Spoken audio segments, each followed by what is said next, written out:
Welcome to my YouTube channel my self Saeed Kashan Ali Hamdani. आज हम exercise 3.2 का क्वेश्चन नंबर 2 का स्टार्ट करने जा रहे हैं। क्वेश्चन नंबर 2 है हमारे पास, find the unit vector having the same direction as the vector given below. आपके पास ये जो क्वेश्चन 1 2 3 4 पार्ट हैं, इनमें जो वेक्टर गिवन है इन्हीं किसी की डायरेक्शन में आपने एक यूनिट वेक्टर फाइंड आउट करना है। तो हमने प्रीवियस लेक्चर में एक बात पढ़ी थी कि यूनिट वेक्टर क्या होता है, ऐसा वेक्टर जिसका मैग्नीट्यूड क्या हो, 1 हो। तो हमने ऐसा वेक्टर फाइंड आउट करना है जिसका मैग्नीट्यूड क्या होगा, 1 होगा। और यूनिट वेक्टर को फाइंड आउट करने के लिए हमने फार्मूला पढ़ा था कि यूनिट वेक्टर कैसे फाइंड आउट करते हैं कि vector divided by its magnitude. Vector को उसके मैग्नीट्यूड से हम डिवाइड करते हैं और उससे हमारे पास क्या मिलता है, हमें यूनिट वेक्टर। तो सॉल्यूशन ऑफ फर्स्ट पार्ट जो कि हमारे पास है 3i यूनिट वेक्टर। तो हम इस वेक्टर को, वेक्टर आपके पास गिवन है 3i यूनिट वेक्टर, तो इसकी मदद से, इस वेक्टर की मदद से हमने यूनिट वेक्टर फाइंड आउट करना है जिसका मैग्नीट्यूड क्या हो, 1 हो। तो हम इस वेक्टर को लेट कर लेते हैं, let a is equal to 3i unit vector. तो नाम दे देते हैं, इसको कह देते हैं equation number 1।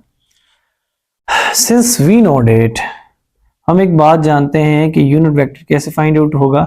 A unit vector is equal to vector divided by its magnitude. Vector के मैग्नीट्यूड से उसे डिवाइड कर दें, उससे आपके पास वेक्टर जनरेट होता है। So a unit vector is equal to, a vector आपके पास क्या है, 3i unit vector divided by a का मैग्नीट्यूड यानी 3i यूनिट वेक्टर का magnitude, that will be equal to 3i unit vector divided by its magnitude। Magnitude को हम कैसे फाइंड आउट करते हैं, x square plus y square. तो i का x कंपोनेंट क्या है, that will be 3 का स्क्वायर, और उसका y और z कंपोनेंट जो है वो 0 है।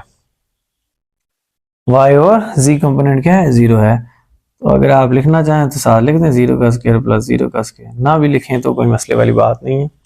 यहां से आ जाएगा 3i unit vector divided by 3 का स्क्वायर, ये स्क्वायर और ये square root cancel, 3i unit vector divided by 3 1 जा 3।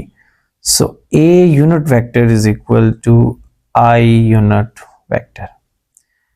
अब इसका अगर आप देखना चाहें कि मैग्नीट्यूड, तो मैग्नीट्यूड आप जब निकालेंगे तो स्क्वायर रूट ऑफ x का होल स्क्वायर। तो देखें इसका x कंपोनेंट क्या है, 1 का स्क्वायर। तो 1 का स्क्वायर का आप जब स्क्वायर रूट लेंगे तो डेट विल बी ओनली 1। सो ये वो यूनिट वेक्टर आ गया जिसका मैग्नीट्यूड 1 है, जो कि हमने फाइंड आउट करना था। क्वेश्चन नंबर 1 फर्स्ट पार्ट हो चुका है। इसके बाद हमारे पास इसका सेकंड पार्ट है, solution of second part. Second part में हमारे पास है जी, जो वेक्टर गिवन है वो है 3i minus 4j unit vector. तो लेट कर लेते हैं, इसको भी नाम दे देते हैं, let b is equal to, इसको b का नाम दे देते हैं, b is equal to 3i minus 4j unit vector. So we know that how can we find the unit vector, since b unit vector is equal to b vector divided by b vector का magnitude. So b vector is given 3i minus 4j divided by 3i minus 4j का magnitude. So it becomes 3i unit vector minus 4j unit vector whole divided by, अब देखें magnitude में आप इसका x component देखें तो 3 यानी 3 का स्क्वायर प्लस y कंपोनेंट है -4, तो -4 का whole square and square root. So it becomes 3i unit vector minus 4j unit vector whole divided by 3 का square, that will be 9, and minus 4 का square, that will be 16. So 9 plus 16, that will be 25. So 3i unit vector minus 4j unit vector divided by square root of 25. And 25 जो होता है वो आपके पास क्या है, परफेक्ट स्क्वायर है, और जब परफेक्ट स्क्वायर है तो आप लिख सकते हैं 5 का whole square and square root. So square and square root कैसे कैंसिल आउट होते हैं कि आपके पास जो स्क्वायर रूट होता है उसे जब एक्सपोनेंशियल फॉर्म में लिखते हैं तो होता है 1/2। इसकी ये 2 इस 2 के साथ कैंसिल आउट हो जाता है, तो इसलिए आपके पास यहाँ से क्या बचेगा 5। सो यहाँ से आ गया 3i unit vector minus 4j unit vector divided by 5। अलग अलग डिवाइड कर दें आप तो 3i unit vector my divided by 5 minus 4j unit vector divided by 5। So that will be the b unit vector जो कि हमने फाइंड आउट करना था। इसका भी मैग्नीट्यूड जब आप फाइंड आउट करेंगे तो ये भी 1 आएगा क्योंकि ये क्या है यूनिट वेक्टर है। इसके बाद है थर्ड पार्ट। तो थर्ड पार्ट को कर लेते हैं let c vector is equal to i unit vector plus j unit vector minus 2k unit vector. अब इसका भी हमने यूनिट वेक्टर फाइंड आउट करना है, तो ये है हमारे पास थर्ड पार्ट। तो हम solution of third part start कर रहे हैं। इसके बाद देखें तो आपके पास इसका फार्मूला है since we know that c unit vector is equal to c vector divided by c vector का magnitude.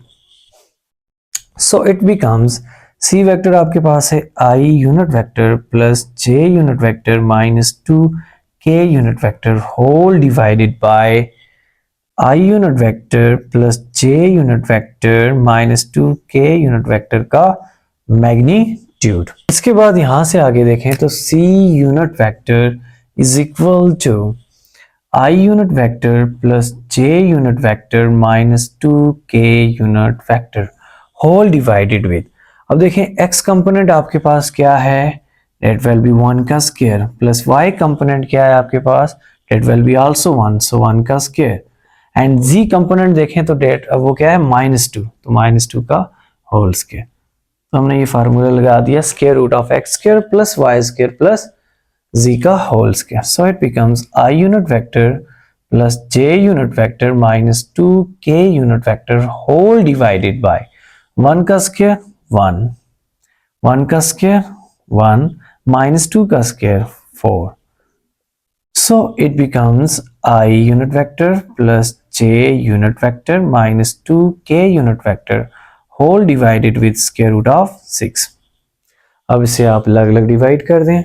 So it becomes 1 divided by square root of 6 I unit vector plus 1 divided by square root of 6 j unit vector and minus 2 divided by square root of 6 k unit vector c unit vector।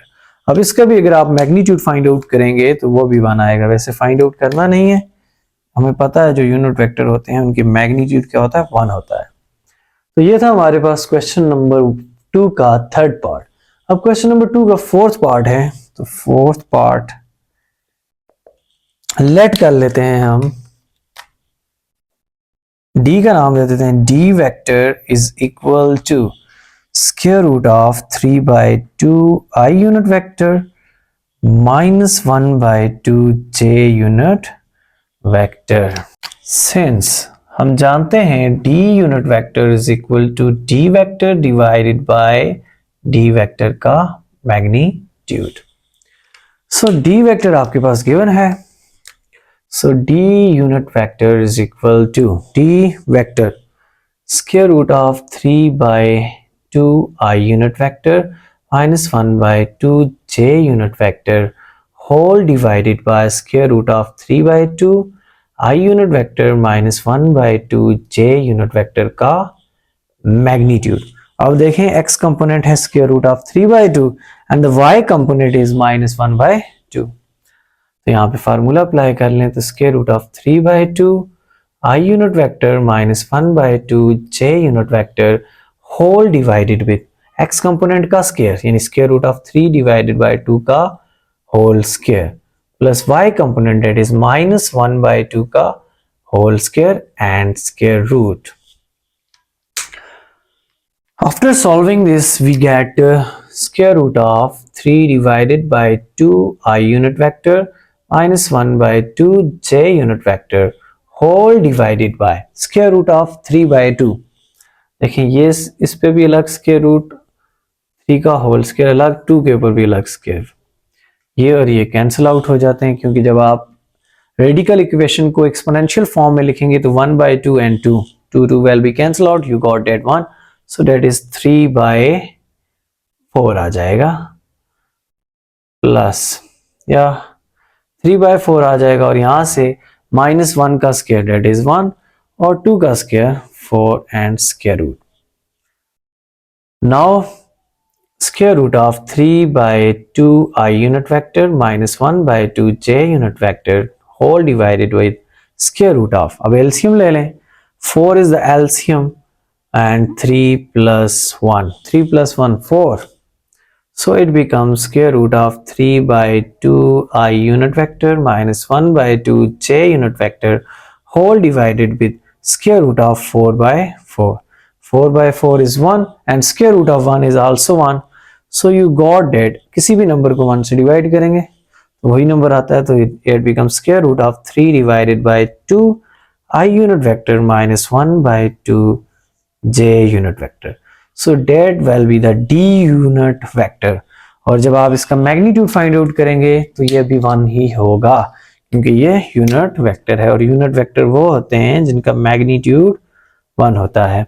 तो ये था हमारे पास question number 2 का fourth part, last part. इंशाल्लाह next video में हम question number 3 करेंगे। यहाँ तक इसका स्क्रीनशॉट ले लें।